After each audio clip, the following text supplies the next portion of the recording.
আসসালামু আলাইকুম। আজ আপনাদেরকে মাইক্রোসফট ওয়ার্ডের ইনসার্ট মেনু থেকে কিছু কাজ দেখাবো। তো ইনসার্ট মেনুতে আমরা মাইক্রোসফট ওপেন করার পর ইনসার্ট মেনুতে প্রবেশ করব। ইনসার্ট মেনুর সবার প্রথম যে রিবনটা আছে ওটার নাম হচ্ছে পেজেস। পেজেস রিবনে মূলত কভার পেজ, ব্ল্যাঙ্ক পেজ এবং পেজ ব্রেক এই তিনটা টুলস আছে, ঠিক আছে। তো এই তিনটা টুলসের কাজ আমরা আগে দেখবো একটা একটা করে। তো প্রথমে আমরা কভার পেজের কাজগুলো দেখি। তো আগে আমরা একটু জেনে নিই যে কভার পেজ হচ্ছে মূলত দু ধরনের। প্রথমত হচ্ছে ডিফল্ট কভার পেজ, দ্বিতীয়ত হচ্ছে custom cover page. Default cover page হচ্ছে যে কভার পেজগুলো আমরা এখানে ক্লিক করলে এই যে এখানে কতগুলো দেখবেন যে ডিজাইন করা আছে। যখন আপনি মাইক্রোসফট অফিস ইনস্টল করবেন, মাইক্রোসফট ওয়ার্ড ইনস্টল করবেন, তখনই দেখবেন যে কতগুলো ডিজাইন এখানে করা আছে। এই ডিজাইনগুলোকে মূলত ডিফল্ট ডিজাইন বলা হয়। আরেকটা হচ্ছে কাস্টম ডিজাইন, ওটা আপনি আপনার নিজের মতো করে ডিজাইন করতে পারবেন। ওইটা ডিজাইন করে সেটাকে আপনি আবার কভার পেজে সেভ করে রাখতে পারবেন। সো আজকে আমরা ডিফল্টগুলা প্রথমত আমরা ডিফল্টগুলা নিয়ে একটু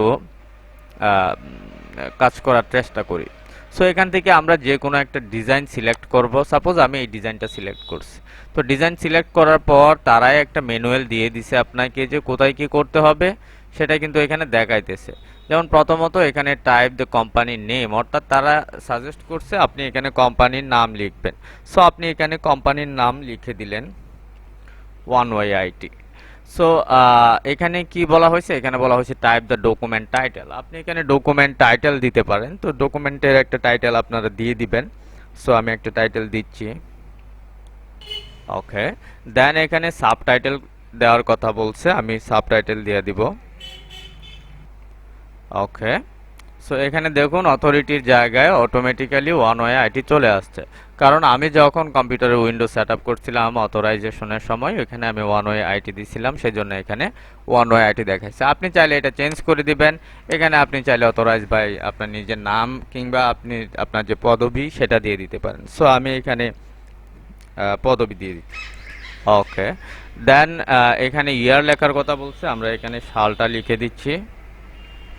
ওকে, দেন এখানে কোম্পানি অ্যাড্রেস লেখার কথা বলছে, আমরা এখানে অ্যাড্রেসটা লিখে দিব। সো তাদের ইনস্ট্রাকশন অনুযায়ী যেখানে যেটা লেখার কথা বলছিল আমরা লিখে ফেললাম। এখন এটাকে আমরা একটু কাস্টম করার চেষ্টা করব। তাদের তাদের ডিফল্ট একটা ডিজাইনকেই আমরা একটু কাস্টম করার চেষ্টা করব। যেমন এখানে নামটা, যেহেতু এটা কোম্পানির নাম, আমি চাচ্ছি এটা একটু বড় করে থাকুক, সেন্টারে থাকুক।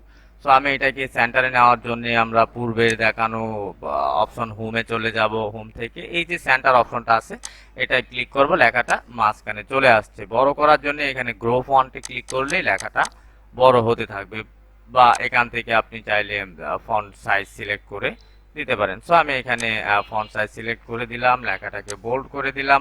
আমি চাইলে এখান থেকে কালারও চেঞ্জ করতে পারবো, আমি কালারটাও চেঞ্জ করে দিলাম আপাতত। এখানে যে ব্যাকগ্রাউন্ডে কালারটা ইউজ করা হয়েছে এটাকে আমরা একটু পরিবর্তন করার চেষ্টা করব। এটার মাঝে আমরা ডাবল ক্লিক করার পর এখান থেকে ফরম্যাট মেনুটা যেটা আছে সেটা ওপেন হয়ে যাবে। ফরম্যাট মেনুর শেপ স্টাইল যে অংশটা আছে, এই যে শেপ স্টাইল, তো শেপ স্টাইলের মাঝে এখানে শেপ ফিল নামে একটা অপশন আছে। তো শেপ ফিলে চলে যাব, এখান থেকে আমাদের যে কালার দেওয়া প্রয়োজন আমরা ওই কালারটা এখান থেকে সিলেক্ট করতে পারবো। সো আমরা এই কালারটা দিয়ে দিলাম। শুধু যে কালারই দিতে পারবো তা না, যেমন এখানের যে অংশটা আছে এটার মাঝে আমরা দেখি কালার ছাড়া আর কি কি পরিবর্তন এখান থেকে করা যাচ্ছে। সো কালার ছাড়া আপনি এখান থেকে পিকচার অ্যাড করতে পারতেছেন। সো পিকচারে ক্লিক করার পর এখান থেকে পিকচারের ওপেন হয়ে যাবে। আপনি এখান থেকে যে পিকচার দেওয়া দরকার আপনি পিকচারটা দিয়ে দিবেন। দেখুন এই পিকচারটা এখানে চলে আসছে। আপনি যে শুধু পিকচারে দিতে পারবেন তা না, আপনি চাইলে এখান থেকে গ্রেডিয়েন্ট দিতে পারবেন। আপনার যে কালারটা এখানে থাকবে পূর্বে ওই কালারটার উপর এখানে একটা গ্রেডিয়েন্ট চলে আসবে। আপনার যেরকম গ্রেডিয়েন্ট দরকার এরকম গ্রেডিয়েন্ট এখান থেকে দিতে পারবেন। অথবা আপনি যদি এই কালারটা পরিবর্তন করে অন্য কোনো কালারের উপর গ্রেডিয়েন্ট করতে চান তাহলে অন্য একটা কালার সিলেক্ট করবেন। দেন এখান থেকে আবার গ্রেডিয়েন্ট অপশনে যাবেন, দেখবেন ওই কালারের উপর গ্রেডিয়েন্ট তৈরি হয়ে গেছে। গ্রেডিয়েন্টটা তৈরি হওয়ার পর আপনার যদি কালারটা এদিক সেদিক করার প্রয়োজন পড়ে বা মাল্টি কালার ইউজ করার প্রয়োজন পড়ে, সেক্ষেত্রে আবার এখান থেকে গ্রেডিয়েন্টে চলে যাবেন, যা দেখবেন গ্রেডিয়েন্টের নিচে মোর গ্রেডিয়েন্ট নামে আরও একটা অপশন আছে। তো এটাই ক্লিক করার পর দেখবেন গ্রেডিয়েন্টের একদম পূর্ণাঙ্গ সেটআপটা চলে আসবে। সো এখানে আপনি আপনার পছন্দ অনুযায়ী সেটআপ করবেন। সো এখান থেকে গ্রেডিয়েন্ট ফিল আছে, এখানে সলিড ফিল, এক কালার দিতে চাইলে সলিড ফিল দিবেন। সো আপনি চাইলে আবার এখান থেকে প্রিসেট কালারও আপনি সিলেক্ট করতে পারবেন। প্রিসেট কালার থেকে দেখুন মাল্টিপারপাস কালার এখানে আছে, আপনার যেরকম কালার দরকার এটা সিলেক্ট করতে পারবেন। এখান থেকে আপনি লাইনারটা পরিবর্তন করতে পারবেন, যেরকম দরকার রেক্ট্যাঙ্গেল সিস্টেম করতে পারবেন, প্যাচ সিস্টেম করতে পারবেন। তো আপনার যেরকম দরকার আপনি এখান থেকে করে নিতে পারবেন।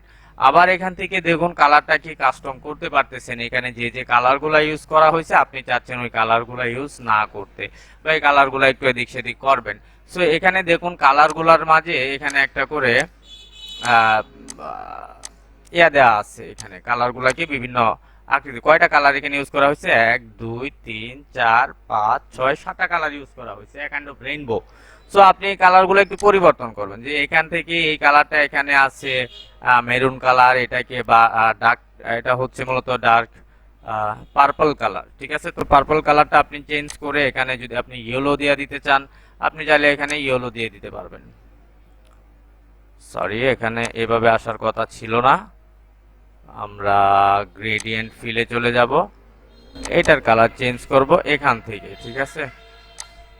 এখান থেকে আমরা ইয়েলো সিলেক্ট করলাম, এই যে দেখুন এই অংশটা অলরেডি ইয়েলো হয়ে গেছে, দেখুন এখানেও চেঞ্জ হয়ে ইয়েলো চলে আসছে। সো এখান থেকে আমরা যে ব্লুটা আছে, এই যে ব্লুটা, এই ব্লুটা পরিবর্তন করে ব্লুটার জায়গায় আমরা যাচ্ছি এখানে অন্য একটা কালার দিয়ে দেওয়ার জন্য। সো ব্লুটার জন্য আমরা এখান থেকে রেড কালার দিয়ে দিলাম, দেখুন এই ব্লুটার জায়গাটা এখন রেড হয়ে গেছে। সো এভাবে আপনি আপনার মতো করে নিতে পারবেন। এখান থেকে লাইন কালারগুলো পরিবর্তন করতে পারবেন, এখান থেকে লাইন স্টাইল পরিবর্তন করতে পারবেন, এখানে বিভিন্ন রকমের স্টাইল আছে, লাইনগুলোর স্টাইল দিতে পারবেন। তবে এখানে লাইন আছে কিনা সেটা আগে দেখে নিতে হবে, আপনার লাইন থাকলেই পরে আপনি লাইনের পরিবর্তন করবেন, শ্যাডোর পরিবর্তন করতে পারবেন। আপনি চাইলে 3D ফরম্যাটও পরিবর্তন করতে পারেন, এটাকে বিভিন্ন রকমের 3D আকৃতি দিতে পারেন, ঠিক আছে। তো এভাবে সব দেওয়া শেষে আপনি এটাকে ক্লোজ করে দিবেন, আপনার ওরকম কাস্টম ডিজাইনটা হয়ে গেছে। আপনি যদি এখানে তাদের ইনস্ট্রাকশন অনুযায়ী যে লেখাগুলো ছিল এর বাইরেও কিছু লিখতে চান, তাহলে যে অংশটাতে আপনি লিখবেন, সাপোজ এই শ্যাপটার ভিতর লিখবেন, তো এই শ্যাপটাতে মাউসের রাইট বাটন ক্লিক করবেন, অ্যাড টেক্সট নামে একটা অপশন আছে, এখানে ক্লিক করে আপনার যা যা প্রয়োজন আপনি তা লিখে দিবেন।